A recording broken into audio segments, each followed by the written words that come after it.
Olá, pessoal, bom dia. Mais um Domingão do Carlão, que está sempre uma maravilha, gente. A gente está sempre aqui na prateleira de cima, o pessoal acorda cedo para assistir.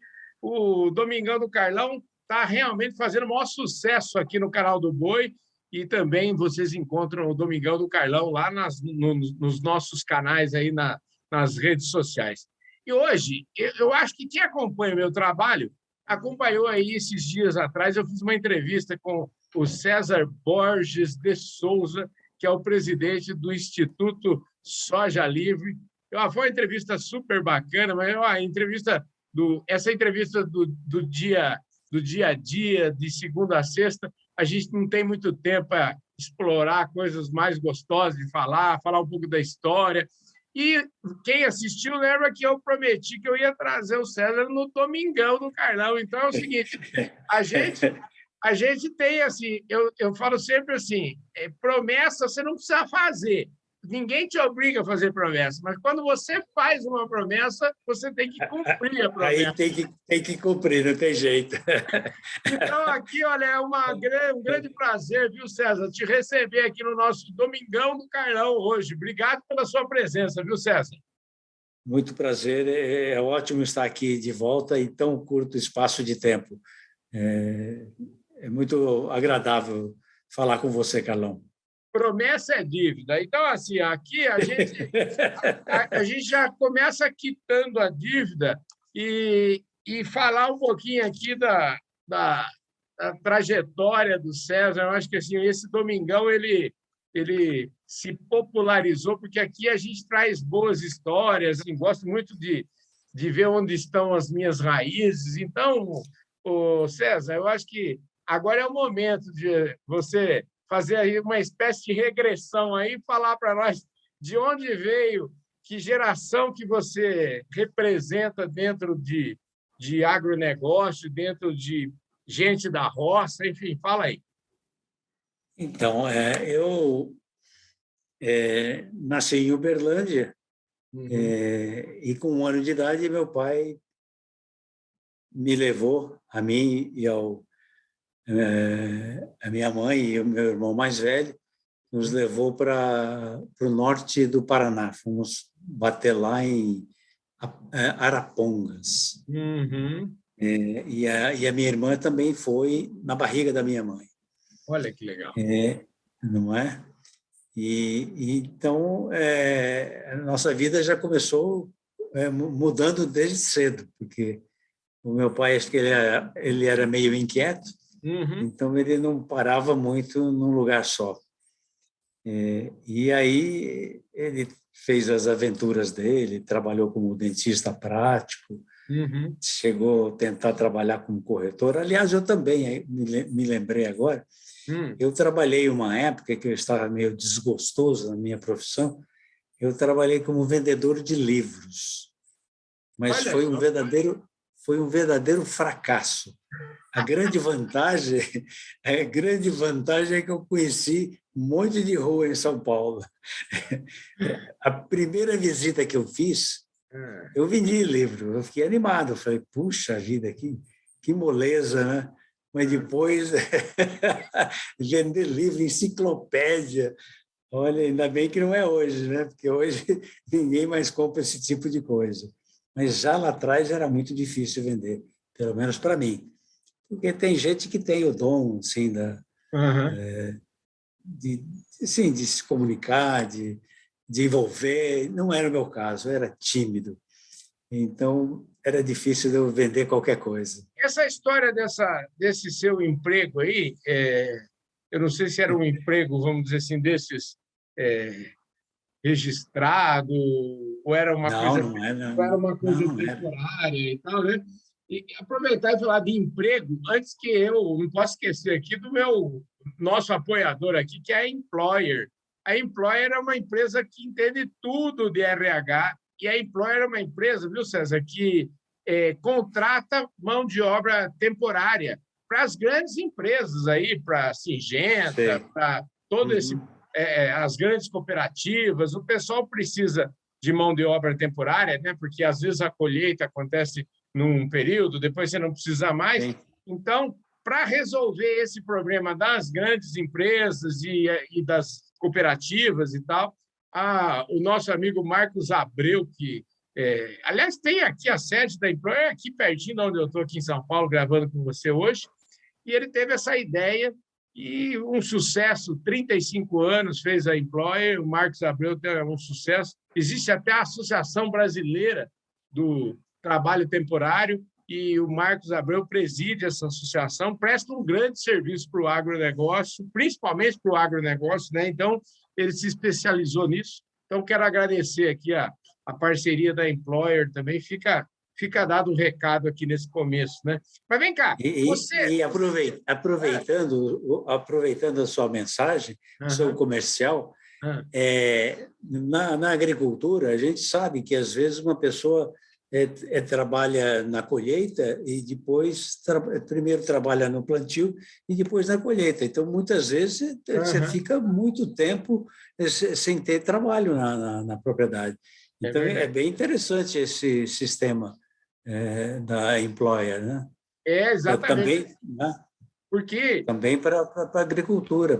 E proporciona, na verdade, para as pessoas, eles têm lá um banco de currículos, ele tem uma série de coisas, quer dizer, proporciona, às vezes a pessoa faz trabalho temporário, mas ela mesma trabalha o ano inteiro como temporário, ou seja, tem o mais importante de tudo que eu acho nesse aspecto aí desse trabalho da Employer, o bonito disso, que é um trabalho que é gerador de renda para as pessoas, né? Ao mesmo tempo que resolve um gargalo das indústrias, das cooperativas, dos agricultores, ela cria gente com renda, né? E gente com renda é gente feliz, né, César? Claro, não tem dúvida. Ô, César, mas vem cá, essa história que você foi vendedor de livro, ela aconteceu antes de você... Não, eu pulei um monte de coisa. Eu fui vendedor de livros já morando em São Paulo. Eu já tinha tido alguns trabalhos aqui em São Paulo e teve um trabalho que foi o único trabalho que eu tive. Eu sempre fui empregado, CLT, que o pessoal me mandou embora. Eu nunca entendi por que eles tinham me mandado embora. Eu fiquei muito magoado. E aí eu peguei e falei, vou mudar de profissão. Eu quebrei a cara. Mas antes disso, eu morei, aí volto lá para o Paraná. Eu morei de 1 ano de idade até os 18 anos, morei no Paraná, no norte do Paraná. Eu morei em Arapongas, morei perto de Astorga, no sítio. Morei um bom tempo ali nesse sítio, perto de Astorga, um lugar chamado Placa Paranaguá. E uns 7 quilômetros de Astorga, mais ou menos. E ali eu estudei do primeiro ano até o terceiro ano, naquela época se chamava primário. E foi, assim, muito interessante, uma escola rural. A professora me levou para a casa dela, para Astorga. Eu nunca esqueci disso, até hoje lembro o nome dela, Maria Margarida. E então você vê, são coisas assim muito marcantes na nossa vida. E ali a gente brincava, corria atrás de bola. Para a escola a gente ia a pé, devia andar acho que 1 quilômetro para ir até a escola, aproximadamente. E a gente tratava dos porquinhos, tratava da vaca, que a gente tinha tudo meio subsistência ali na atividade que o meu pai fazia, e ele já tinha um embrião da empresa nessa altura, que ele já moía o milho inteiro. E aí tinha as brincadeiras, quando você vem com milho, eu já estou indo com fubá. Então, isso fazia parte daquela época. E aí também tinha o benefício do arroz, ele descascava o arroz. Então, era um sistema de troca, ele não cobrava valores monetários. Ele pegava uma parte daquilo que ele trabalhava e ficava com ele. Então, a gente tinha o arroz dali, a gente tinha o fubá dali, Então, a gente tinha algumas coisas da nossa subsistência já dessa atividade dele. Garantido através de escambo. Exatamente. E a galinha estava lá, e a gente dava uma parte que a gente não comia, ia para as galinhas, e tinha comida para os porquinhos, para a vaquinha, e a gente bebia o leite. Então, era uma festa, né? Você teve uma infância, eu diria assim, foi uma infância super feliz, bucólica, romântica, talvez. Não sei como é que você poderia definir isso. Então, isso tudo que você falou e mais alguma coisa. Subir em árvore, chupar manga em cima do pé, chupar manga na mangueira, isso não tem preço. Eu diria que isso não tem preço mesmo, né? Não é? Então, eu vivi tudo isso, muito legal, né? Jogava pedra no trem, o trem estava passando ali, a gente jogava pedra, porque era criança, né? Então, a gente fazia essas brincadeiras assim, sem graças. Você sabe que você falou desse negócio de manga, né? Até hoje, eu tenho um escritório aqui que fica no sítio, né? No lugar que eu nasci, praticamente a 3 quilômetros de onde eu nasci. E uma imagem da minha infância foi justamente essa imagem da mangueira chupada no pé, né? E eu me lembro assim, nós vamos na casa da avó, eu falo assim, nós vamos fazer isso na casa da avó Guilhermina. E como eu era pequenininho, os pés de manga, eles são, vamos dizer, a minha memória dos pés de manga é absurdamente maior do que efetivamente são os pés de manga, né? Porque esses pés de manga da avó Guilhermina, eles continuam lá no mesmo lugar. É engraçado porque até umas coincidências da vida, eu tenho uma colaboradora nossa, a Adriana, que é neta da Guilhermina, né? Então, assim, a Guilhermina é irmã do meu avô. Então, um rolo danado. E eu olho, toda vez que eu vou lá na casa da Adriana, do Paulo, lá eu lembro desse meu passado, assim, da infância, né? E como as coisas eram monumentais, eu diria, né? Porque outra lembrança que eu tenho é, olhando pela janela da casa que eu morava com meu pai, a gente via o rio, em janeiro, ele inundava, né? As águas de janeiro, o rio uma calha muito pequenininha, janeiro chovia muito, havia o que a gente chamava de enchente, né? E, para mim, aquela enchente era o mar. Eu achava que aquilo era o mar. Você falou em mar, eu me lembro muito bem que eu só conheci o mar depois que eu vim para São Paulo.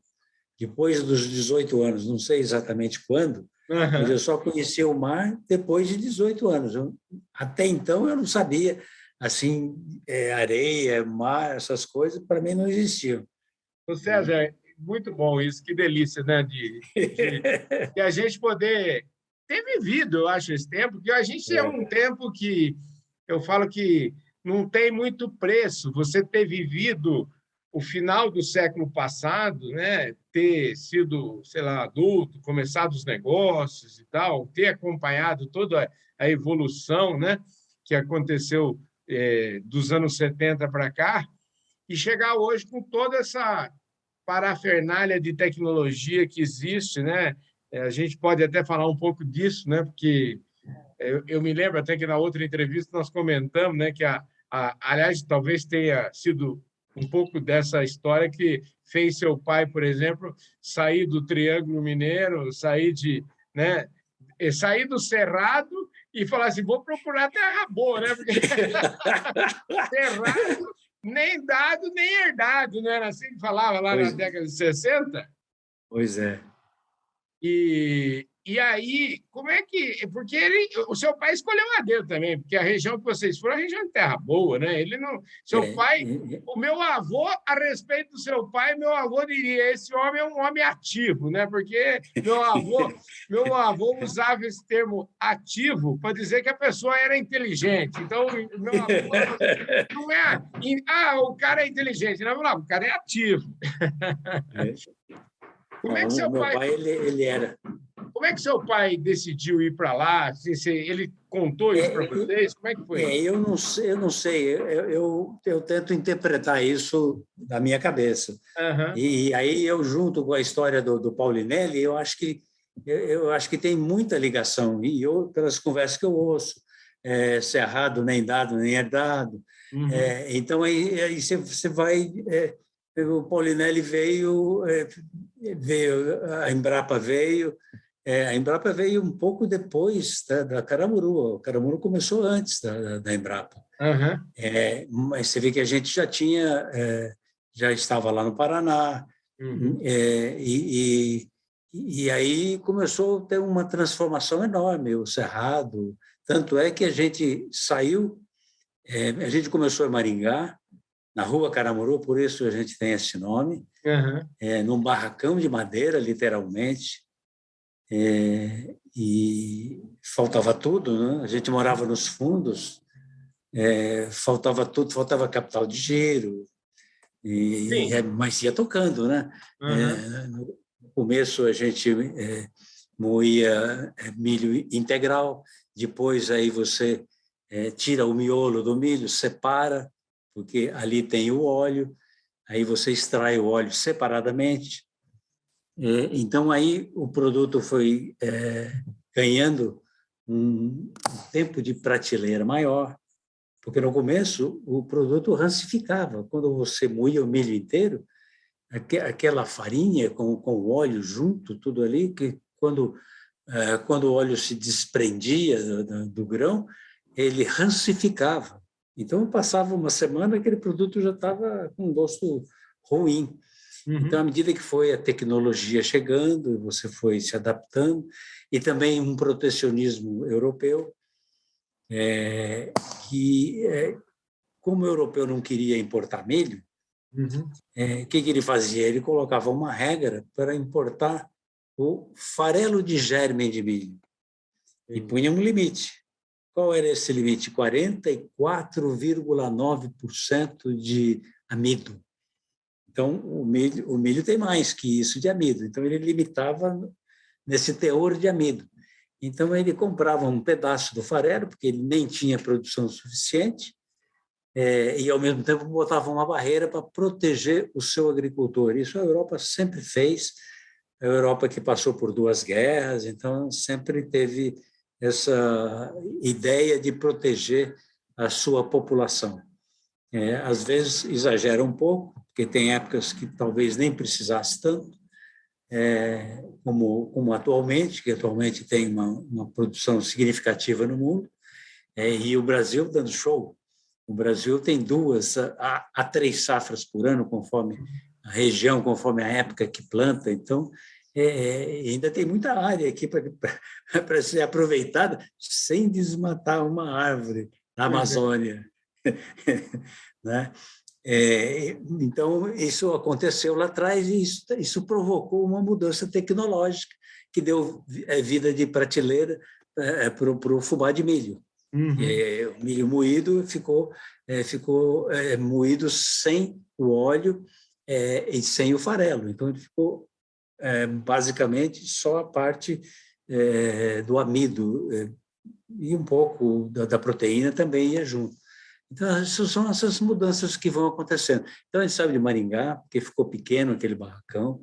Aí a gente foi para Apucarana, numa instalação maior, compramos de uma cooperativa lá. Nesse meio tempo,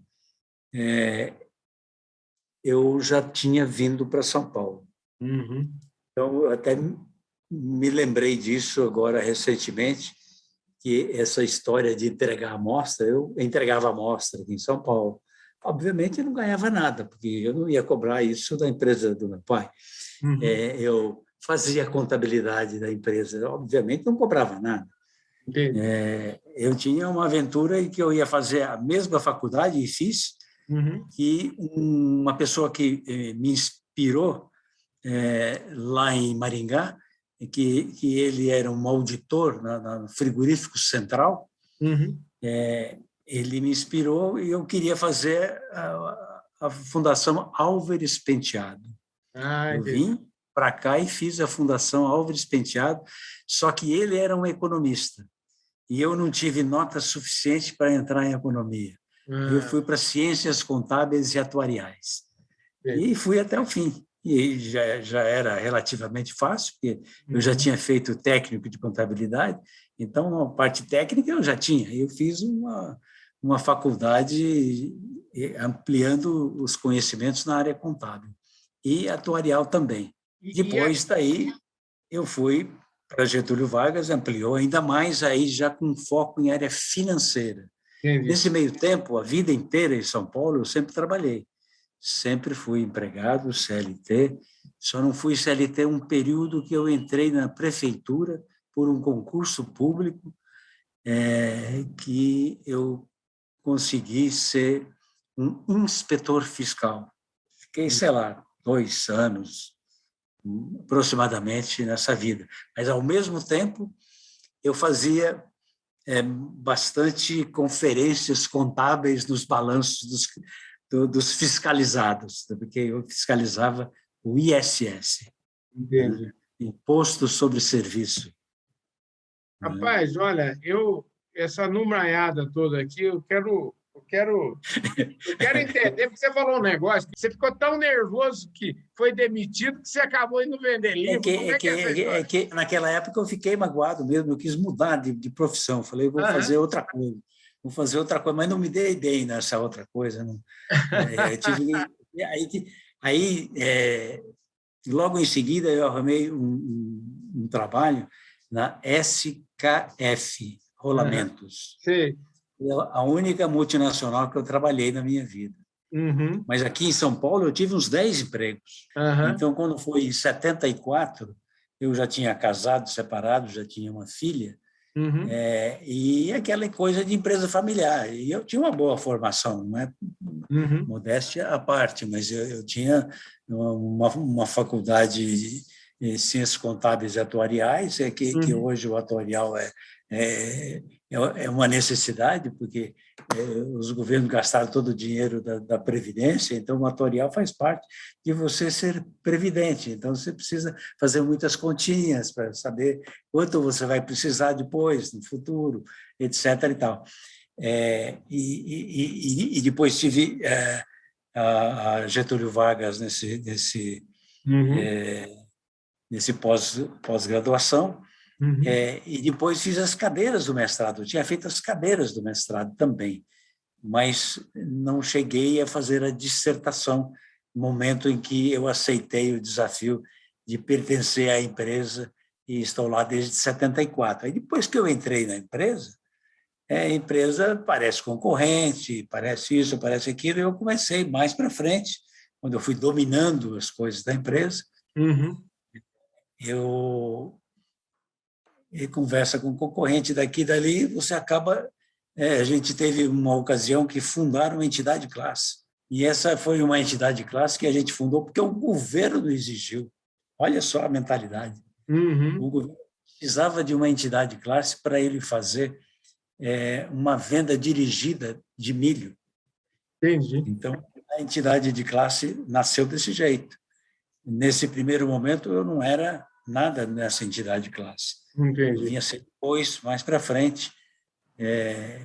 Primeiro tinha uma associação dos moageiros de milho do Paraná, e aí a nossa empresa fazia parte dessa associação. Aí depois isso é que virou uma associação brasileira da indústria alimentícia. Aí sim, mais para frente, ainda que eu virei o presidente dessa entidade. É isso porque eu sou, assim, talvez meio jeitoso, mineiro,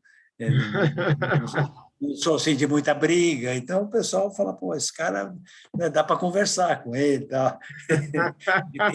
Ele tem uma fala mansa, não fala muito alto, ele é um cara que tem sempre um tom de voz agradável, né? Ouve o outro, né? Então, então o pessoal se acaba conquistando confiança.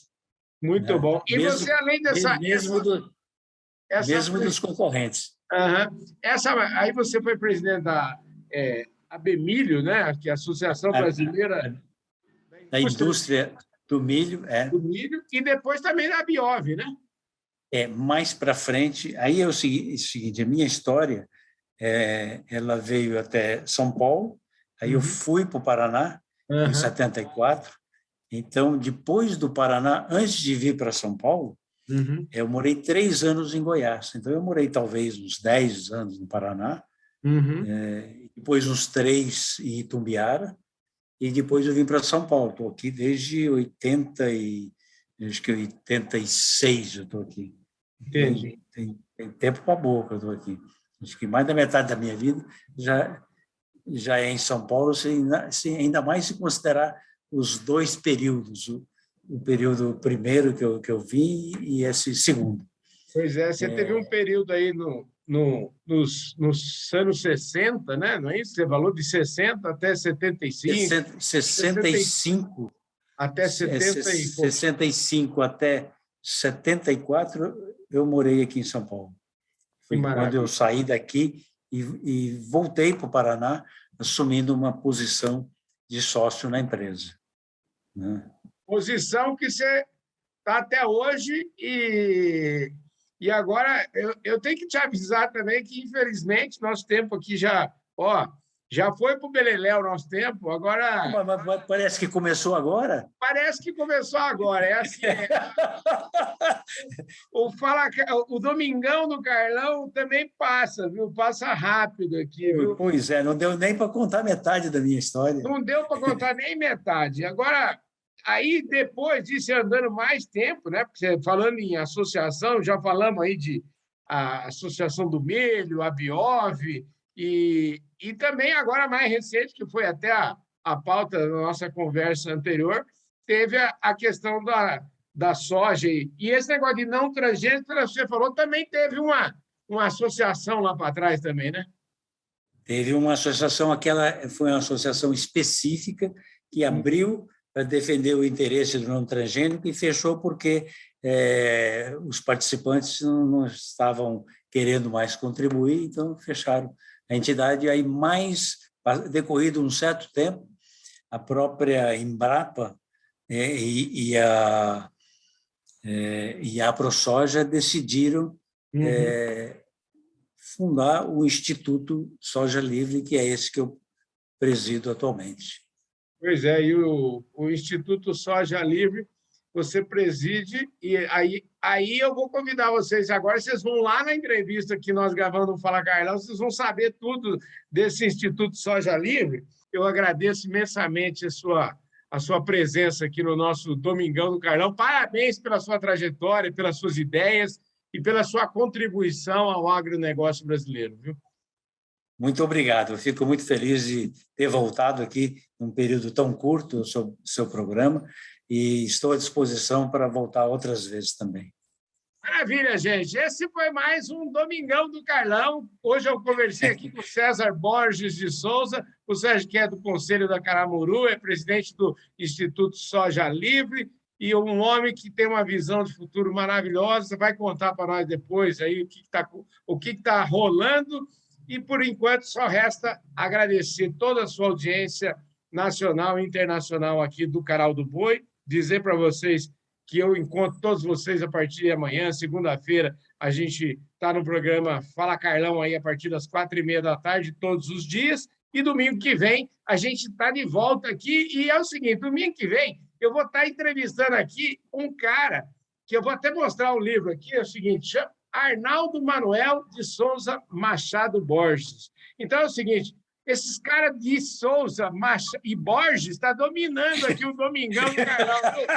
César Borges de Souza, e domingo que vem vai ter o Arnaldinho aqui, viu? Deve ser parente seu, viu, César? Deve ser, De Souza Borges, tem tudo para ser. É isso, gente. Eu vejo todos vocês aqui mesmo, domingo que vem, na minha entrevista com o Arnaldinho. Vocês vão adorar essa entrevista. Um forte abraço para todos vocês. Muito obrigado. E nos encontre também aí em todas as redes sociais. Um forte abraço. Eu vejo todos vocês por aí, domingo que vem, com certeza, por aqui.